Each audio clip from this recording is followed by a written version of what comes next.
우리는 교회력으로 지난 50일간을 우리 주님의 부활절 절기로 보내고, 오늘 우리는 6월 두 번째 주일 뜨거운 성령의 바람이 우리의 마음을 새롭게 하는 성령 강림절을 맞이했습니다.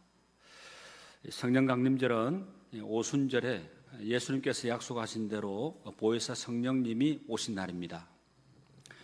보혜사 성령님이 오실 때 그곳에 모인 무리들 가운데서 어떤 일이 일어났습니까? 사람들이 방언을 하기 시작을 했습니다. 이 방언은 알아들을 수 없는 말이 아니었습니다.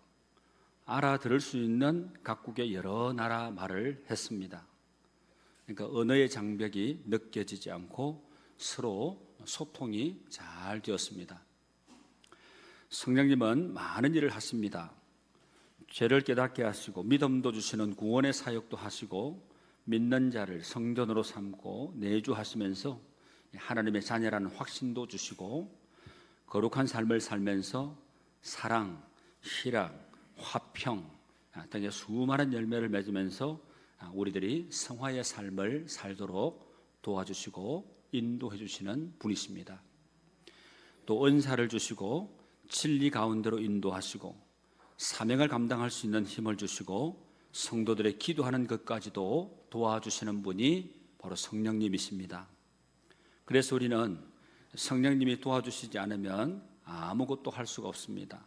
내가 모든 것을 했다고 생각할 수 있겠지만 그것은 내가 한 것일 뿐 하나님이 하신 일이 아니라는 것입니다. 이 기쁜 날 우리는 고대 바벨탑 이야기를 통해서 오늘 우리에게 주시는 그 귀한 영적 교훈의 메시지를 받게 됩니다.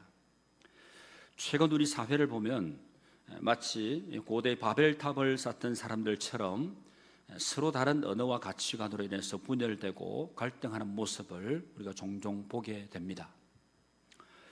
정치적인 대립, 세대 간의 갈등, 심지어는 같은 신앙 공동체 안에서도 생각의 차이로 인해서 불협화음이 생기기도 합니다.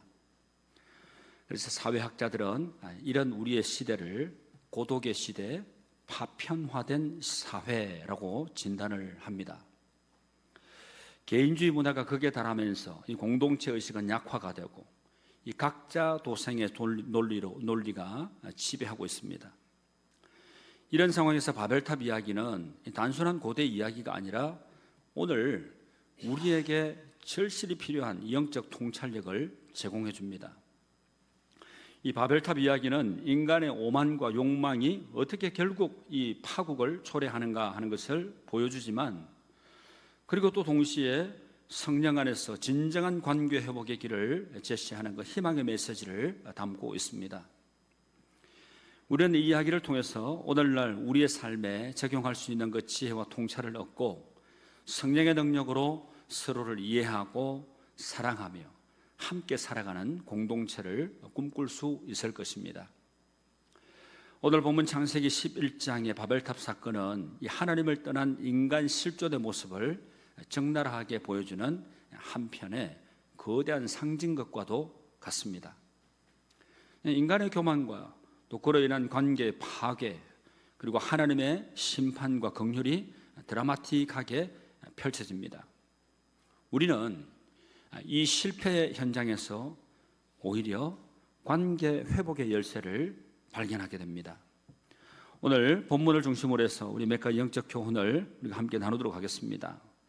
첫째, 1절부터 4절까지 말씀을 읽어보시면 이 하나님 없는 연합은, 하나님 없는 하나됨은 교만의 탑을 쌓게 된다 하는 것을 분명히 말씀하고 있습니다. 여러분 4절 말씀 우리 같이 한번 읽어보실까요? 시작. 또 말하되 자 성읍과 탑을 건설하여 그 탑 꼭대기를 하늘에 닿게 하여 우리 이름을 내고 온 지면에 흩어짐을 면하자 하였더니. 여러분 이들의 계획을 한번 잘 보십시오. 얼마나 거창한 계획입니까? 얼마나 멋진 계획입니까? 최첨단 기술로 하늘에 닿는 탑을 쌓고 흩어지지 않는 견고한 공동체를 한번 만들어 보자, 이런 기치를 내걸고, 쉽게 얘기하면 오늘 교회에서 우리가 이것을 위해서 기도합시다, 이게 하나님께서 우리에게 주신 거룩한 꿈이요 비전입니다. 이렇게 선포를 한 거나 마찬가지라는 거죠. 여러분, 이것만 보면 대단한 비전 선포식과 같습니다. 그런데 그들의 중심 동기에는 치명적인 독소가 있음을 보게 됩니다. 바로 우리 이름을 내고 그랬습니다. 여러분, 우리가 이 세상에 살아가는 것, 삶의 존재 목적이나 이유가 여러분 뭐라 그랬습니까? 하나님께 영광 돌리기 위함이라 그랬어요. 내 이름을 내기 위해서 하는 게 결코 아닙니다. 그러니까 오늘 바벨탑 사건에서 우리 이름을 내자 하는 것은 바른 겁니까? 틀린 겁니까? 틀린 거죠. 한마디로 교만을 얘기하는 겁니다. 이 이름에 해당하는 이 히브리 원어는 쉔이라는 말인데, 이 쉔이라는 이 말은 단순히 호칭을 넘어서 명성, 권위, 영광을 의미합니다. 그러니까 그들은 하나님의 영광이 아니라 우리의 영광을, 자기들의 영광을, 사람의 영광을 위해서 탑을 쌓기 시작했다는 거죠. 하나님께서 창세기 1장 28절에서 이렇게 위임 명령을 하셨죠. 문화 명령이라고도 하는데, 생육하고 번성하여 땅에 충만하라 그랬습니다. 그런데 이 명령을 정면으로 거부를 하고 흩어짐을 면하자 그러면서 한 곳에 뭉쳐서 자신들의 힘을 과시하려고 했다는 겁니다. 이것은 하나님에 대한 불신앙이자 정면 도전이었습니다. 심리학적으로 볼 때 이것은 자기애적 방어 기제와도 같습니다. 자신의 연약함과 흩어질지 모른다는 것, 불안감을 감추기 위해서 오히려 더 웅장하고 거대한 업적을 통해서 자신의 존재를 증명하려는 그런 시도인 셈인 거죠. 여러분, 지금 나라 곳곳에 보면 경쟁이라도 붙은 것처럼 고층 빌딩을 세우는 게 여러분 지금의 이런 시대 아닙니까? 우리 잠실에도 가보면 우리나라 제일 높은 빌딩 하나 서 있죠. 세계 곳곳에 다 그런 높은 고층 빌딩이 다 세워져 있습니다. 이거 얘기하면 하나님 앞에 영광 올립니다 이렇게 하면서 건축 세우던가요? 결코 아니죠. 회사를 상징하는 그 고층 건물, 우리가 이런 높은 건물도 세울 수 있다 하는 이 자부심. 여러분, 하나님이 빠진 인간 중심의 연합은 결국 모래 위에 지은 집처럼 위태로울 수밖에 없습니다. 여러분, 그림을 하나 보겠는데요. 네덜란드의 화가 피트러 브리헐, 그러니까 브리겔, 네덜란드 피터 브리헐이라고도 얘기하는 이 화가가 그린 이 바벨탑이라는 그림입니다. 유명한 그림입니다. 여러분, 이 그림을 보시면 인간의 힘으로 쌓아 올린 거대한 탑은 웅장해 보일지 모르지만 어딘가 불안정하고 위태롭습니다. 결국 완성되지 못할 운명을 암시하는 듯 보입니다. 여러분, 우리의 삶에도 이런 바벨탑이 있지 않습니까? 내 성공, 내 명예, 내 자존심이라는 이름으로 쌓아 올리는 탑을 얘기합니다. 그럴싸해 보이지만 그 기초에 주님이 계시지 않는다면 그것은 결국 무너져 내릴 교만의 탑에 불과하다는 것입니다. 우리 신앙생활의 목표는 내 이름을 내는 게 아닙니다. 내 이름을 내는 게 아니라 주님의 이름을 높이는 것임을 여러분 꼭 기억하시길 바랍니다.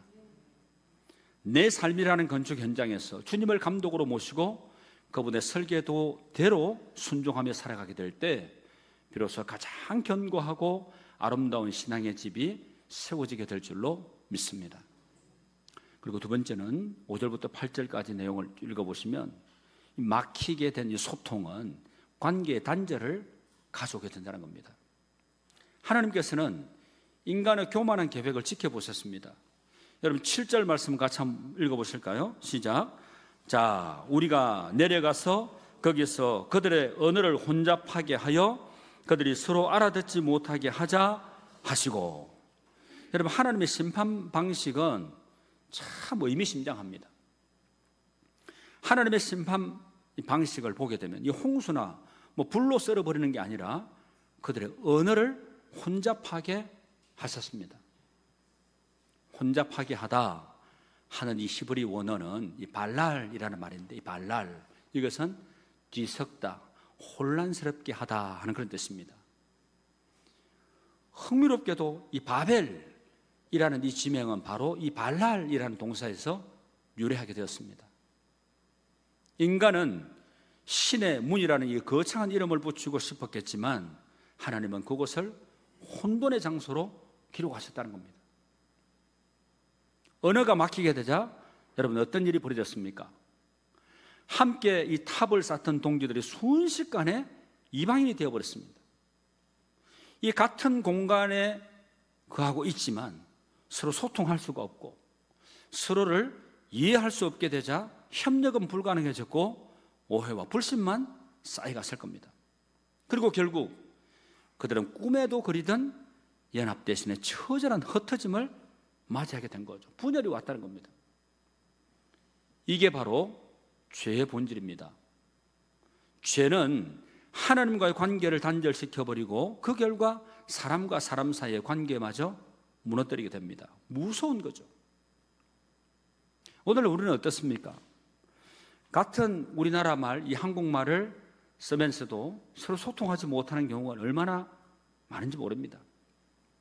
부부 사이에, 부모와 자녀 사이에, 교우들 사이에 흐르게 되는 이 냉랭한 침묵, 서로의 마음을 헤아리기보다는 자기 주장만 앞세우는 대화, 이게 바로 영적인 바벨탑 현상입니다. 여러분, 사자성어로 한자숙으로 이 동상이몽이라는 말이 있죠. 동상이몽이라는 말이 있는 것처럼 이 한솥밥을 먹고 한 지붕 안에 살아도 마음은 딴 곳을 향할 때 그곳이 바로 고통스러운 바벨이라는 겁니다. 이 바벨탑의 사람들은 타인을 이해하는 노력을 멈추고 자기 세계에 갇혀버렸습니다. 진정한 소통은 유창한 말솜씨가 아니라 상대방의 아픔에 귀를 기울이고 그의 입장에서 생각해보려는 이 사랑의 언어에서 시작이 되는 겁니다.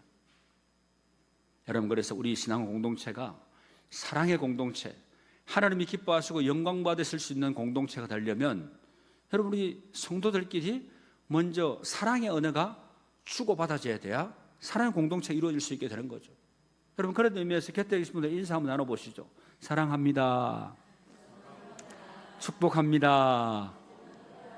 네. 얼마나 마음이 따뜻해집니까? 네. 여러분, 하나님께서 우리에게 원하시는 것은 뭐 일사불란한 이 하나의 목소리가 아니라 서로 다른 목소리가 이 사랑 안에서 아름다운 화음을 이루는 것입니다. 그리고 이제 성령 안에서 참된 연합과 회복이 이제 시작되는 것을 주님께서는 우리 성령 강림절에 우리에게 영적인 메시지를 주시는데, 이 바벨탑에서 절망적으로 흩어졌던 인류 이대로 끝일까요? 아닙니다. 그렇지 않습니다. 그냥 그것으로 끝났다 그러면 우리 땅을 살아가는 인생들은 다 불행한 인생으로 전락하고 말았을 겁니다. 하나님은 실패의 현장에서 구원의 씨앗을 심어두셨습니다. 이 바벨탑의 저주를 푸는 위대한 역사가 바로 성령 강림절 오순절에 일어났습니다.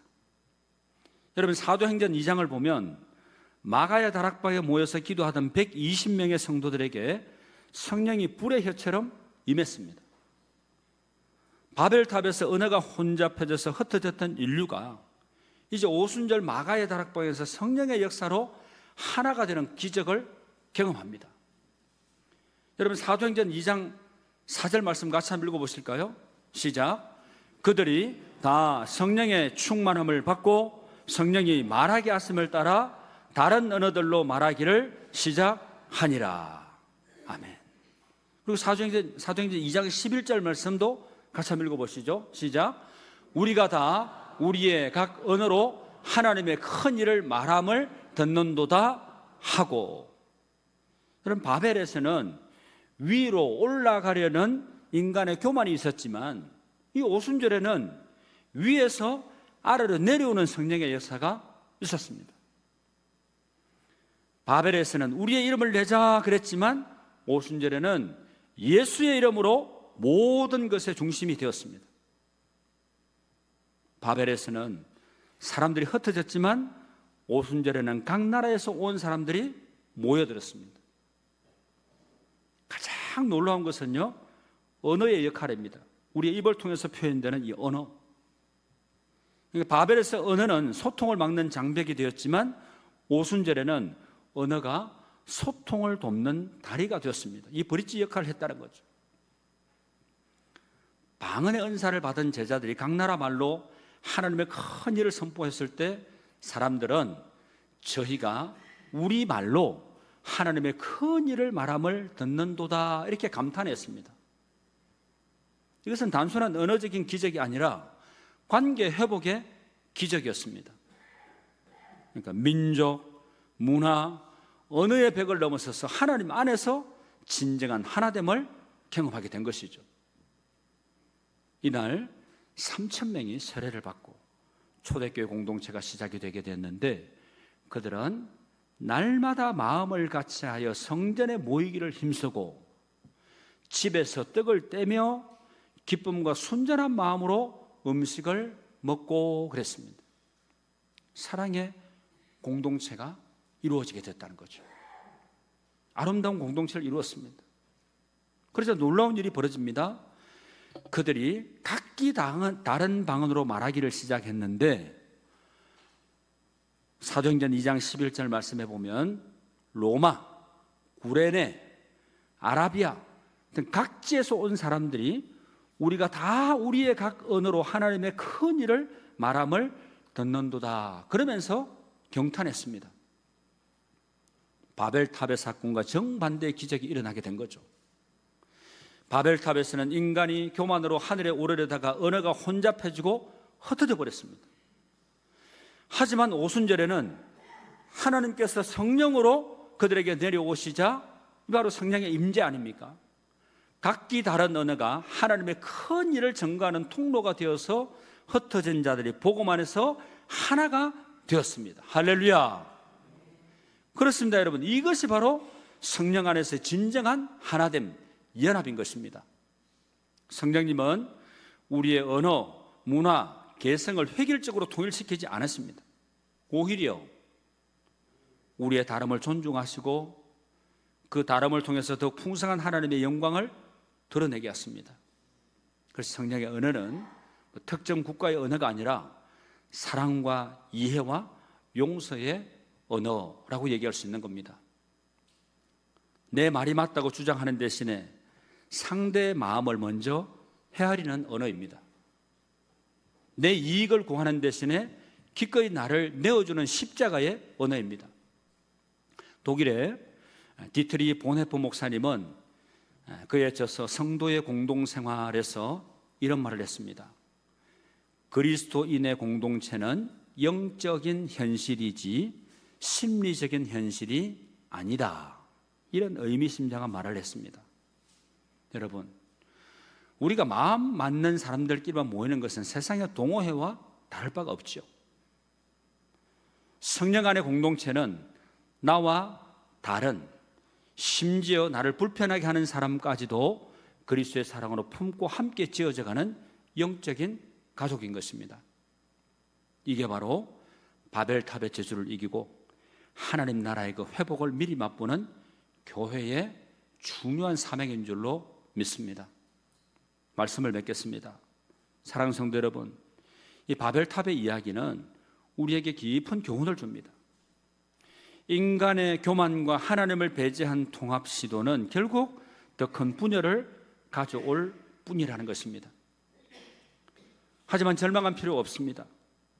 하나님은 바벨의 혼잡 속에서도 구원의 계획을 포기하지 않으셨고 마침내 오순절 성령 강림을 통해서 진정한 하나됨의 길을 열어주셨습니다.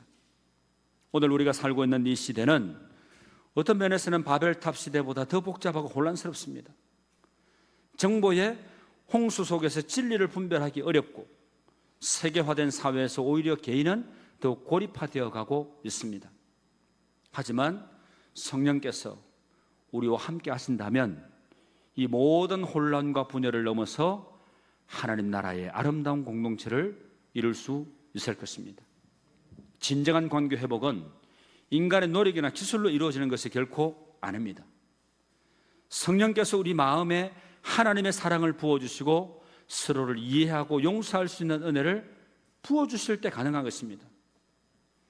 바벨탑처럼 위로 올라가려 하지 말고 오순절처럼 위에서 아래로 임하는 성령의 역사를 기대하며 겸손히 순종하는 우리 모두가 될 수 있기를 바랍니다. 간절히 바라기는 다양성 속에서도 하나됨을, 서로 다름의 그 차이 속에서도 조화를, 갈등 속에서도 평화를 경험하는 우리 주사랑교회 신앙 공동체가 될 수 있기를 우리 주님의 이름으로 축원합니다. 기도드리겠습니다. 사랑이 많으신 하나님 아버지, 오늘 바벨탑 이야기를 통하여 우리의 교만함을 돌아보게 하시고 성령 강림절을 맞아 진정한 관계 회복의 은혜를 깨닫게 해주시니 감사를 드립니다. 주님, 우리 모두 성령님을 따라 관계를 회복하는 삶이 되게 해주시고 하나님과의 관계가 회복되고 사람과의 관계가 회복되고 자연과의 관계가 회복되게 하여 주시옵소서. 삼위일체 하나님이 사랑으로 하나가 된 것처럼 우리 가운데도 사랑으로 하나가 되는 관계적인 삶이 회복되게 하여 주시옵소서. 예수님의 이름으로 기도하옵나이다. 아멘.